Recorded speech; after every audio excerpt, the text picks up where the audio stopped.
আমি ভালোবাসার কথা বলতে এসেছি, আমি স্নেহের কথা বলতে এসেছি, আমি ভালোবাসার বন্ধনের কথা বলতে এসেছি।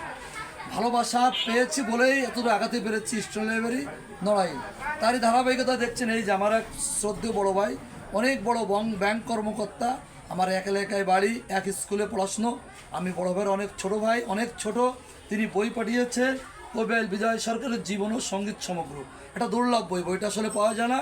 মহাসিন হুসাইনের সংগৃহীত আরেকটা বই পাঠিয়েছে, দেখেন শিল্পী সুলতানের আত্মকথা, এটাও মহাসিন ভাইয়ের লেখা। এই দুটো বই পাঠিয়েছি। সত্যি বই দুটো পেয়ে আমি অত্যন্ত আনন্দিত এবং অত্যন্ত আবেগ আপ্লুত। সত্যি এই আনন্দের ভাষা বোঝানোর ক্ষমতা আমার নেই। আমি অনেক ভিডিও করেছি, কিন্তু আমার গলায় জড়িয়ে যাচ্ছে আমার শ্রদ্ধেয় বড় ভাই হুমায়ুন ভাইয়ের ভালোবাসায়। ভাই কোথায় থেকে কী দেখি বলেন ভাই আপনি? আমার শ্রদ্ধেয় বড় ভাই ইনায়েত ভাই, হুমায়ুন ভাইয়ের ছোটো ভাই, ঢাকা থেকে আনছে বই দুটো আমাকে দেওয়ার জন্য, এবং ভাইয়ের সম্বন্ধে বিস্তারিত আমার ভাই বলবেন। ভাই ভাই কী করে কি দেখি বলেন ভাই। আমার ভাই এমডি হুমায়ুন কবির সোনালী ব্যাংকের এজিএম ছিলেন, এখন বর্তমান অবসর জীবনযাপন করছেন। উনি ঢাকাতেই আছেন, ঢাকায় বসবাস করতেছেন। বাকি ওখানে বসবাস করে ভাই। ভাই গ্রামের বাড়িটা একটু বলেন আপনাদের। আমাদের গ্রামের বাড়ি, গ্রামের নাম হাড়িয়ারগোপ, পোস্ট বাগডাঙ্গা, থানা কালিয়া, জেলা নড়াইল। আচ্ছা, এই বই দুইটা ভাই আমি ঢাকায় গিয়েছিলাম, এই বই দুইটা রিজাউল ভাইয়ের জন্য ভাই আমাকে আমার নিকট পাঠিয়েছে রিজাউলকে দেওয়ার জন্য উপহার।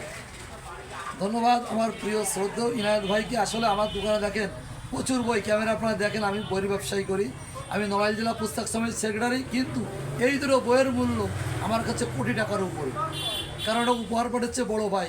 আসলে বড় ভাইরা আছে বলে আমরা তো সুন্দরভাবে পথ চলতে পারি। আমার ভুল টুটি যেখানে যা থাকে বড় ভাই মেসেঞ্জারে বলে দেন, রেজাউল এটা এরকম রেখে কেমন হতো ভাই। আমি সুলতানের উপরে অনেক কন্টেন্ট করেছি, বিজয় সরকারের উপরে করেছি। ভাইয়ের মনে হয়েছে এরা পূর্ণতা পায়নি, রেজাউলকে আরও জ্ঞানী করা দরকার। তাই দেখেন একেবারে ভালোবাসা।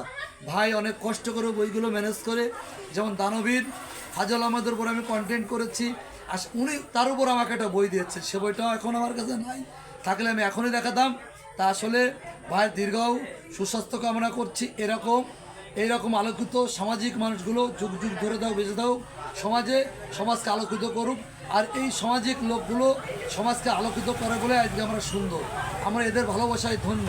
উপল্লার রহমতে আমরা অবশ্যই দোয়া করব ভাই আজীবন আমাদের মাঝে বেঁচে থাকুক, আরও এরকম দেশ ও দশের ভালোবাসায় পূর্ণতা পাক। ভালো থাকবেন প্রিয় মোহাম্মদ হুমায়ুন কবির ভাই, আপনাকে স্যালুট জানিয়ে আমি এখানেই আমার কন্টেন্ট শেষ করছি। আমি মোহাম্মদ রেজাউল হক, স্টুডেন্ট লাইব্রেরি, নড়াইল।